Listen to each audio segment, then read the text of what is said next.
भारतीय शेयर बाजार में आईटी क्षेत्र की दिग्गज कंपनी विप्रो के शेयरों में 29 मई को बड़ी हलचल देखने को मिल रही है। शेयर शुक्रवार को शुरुआती कारोबार में करीब 4.5% बढ़कर बीएसई पर 211 के डे हाई पर जा पहुंचा। तो वहीं कंपनी के एडीआर यानी कि अमेरिकन डिपॉजिटरी रिसीट्स में न्यूयॉर्क स्टॉक एक्सचेंज पर रातों रात लगभग 19% की शानदार बढ़ोतरी भी देखने को मिली। इस तेजी के पीछे विप्रो की नई एआई डील की घोषणा को माना जा रहा है। तो क्या है वो डील और क्या होगा इसका असर, चलिए समझते हैं। दरअसल विप्रो ने सर्विसनाउ के साथ अपनी पार्टनरशिप को एक्सपैंड करने का ऐलान किया है।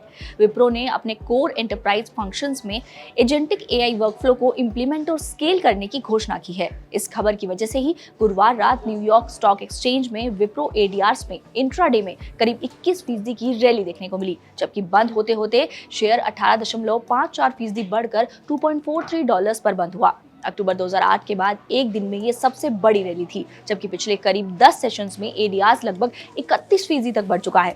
विप्रो ने सर्विसनाउ के साथ मिलकर एजेंटिक एआई वर्कफ्लो को आईटी, एचआर, प्रोक्योरमेंट और साइबर सिक्योरिटी जैसे प्रमुख एंटरप्राइजेस फंक्शंस में लागू करने की घोषणा कर दी है। इस डील के तहत विप्रो अपने एआई प्लेटफॉर्म विप्रो इंटेलिजेंस को सर्विसनाउ एआई प्लेटफॉर्म के साथ इंटीग्रेट करेगा। एआई के बढ़ते प्रभाव के बीच जहां आईटी सेक्टर को सैस कंपनियों के बिजनेस मॉडल पर सवाल उठ रहे हैं, तो वहीं पर इस डील ने निवेशकों के सेंटिमेंट्स को जबरदस्त तरीके से बूस्ट किया है। इन मजबूत सेंटिमेंट्स के चलते ही शेयर में 29 मई को तेजी देखने को मिली। वहीं अगर बात शेयर के रिटर्न की करें तो विप्रो के शेयर ने पिछले 6 महीनों में भारतीय बाजार में निवेशकों को निराश किया है। पिछले 6 महीनों में शेयर में करीब 18% तक की गिरावट दर्ज की गई, जिसके बाद बीएसई पर शेयर की कीमत करीब 201 रुपए के स्तर तक जा पहुंची थी। हालांकि फिलहाल शेयर 206 रुपए के आसपास ट्रेड करता हुआ नजर आ रहा है। अमेरिकी बाजार में मिले शानदार रिस्पांस के बाद पूरी उम्मीद है कि शुक्रवार को भारतीय शेयर बाजार में भी विप्रो के शेयरों में अच्छी तेजी बनी रहेगी। निवेशकों को उम्मीद है कि ये नई पार्टनरशिप आईटी की सुस्त ग्रोथ को रफ्तार देगी। बात अगर विप्रो की चौथी तिमाही के नतीजों की करें तो कंपनी का सालाना आधार पर नेट प्रॉफिट 1.9% गिरकर 3,521 करोड़ रुपए रहा, जो कि पिछले साल इसी तिमाही में 3,588 करोड़ रुपए था।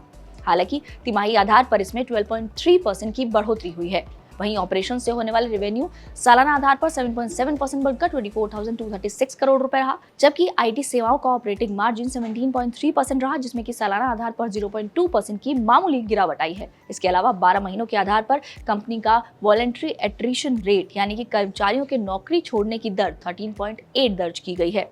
बताते चले कि हाल ही में कंपनी ने अपने शेयरों को सपोर्ट देने के लिए और इसके अलावा निवेशकों को फायदा पहुंचाने के लिए विप्रो ने अपने इतिहास के सबसे बड़े बायबैक की घोषणा की है। कंपनी ने 60 करोड़ इक्विटी शेयर्स को खरीदेगी। ये बायबैक टेंडर रूट के जरिए 250 रुपए प्रति शेयर के भाव पर किया जाएगा, जो मौजूदा बाजार मूल्य से काफी ऊपर है। इस बायबैक में हिस्सा लेने के लिए निवेशकों के लिए रिकॉर्ड डेट 5 जून 2026 तय की गई है। यानी कि कुल मिलाकर विप्रो पर निवेशकों का भरोसा फिलहाल तो बढ़ता नजर आ रहा है। अब देखना होगा कि इसका शेयर पर कितना असर देखने को मिलता है।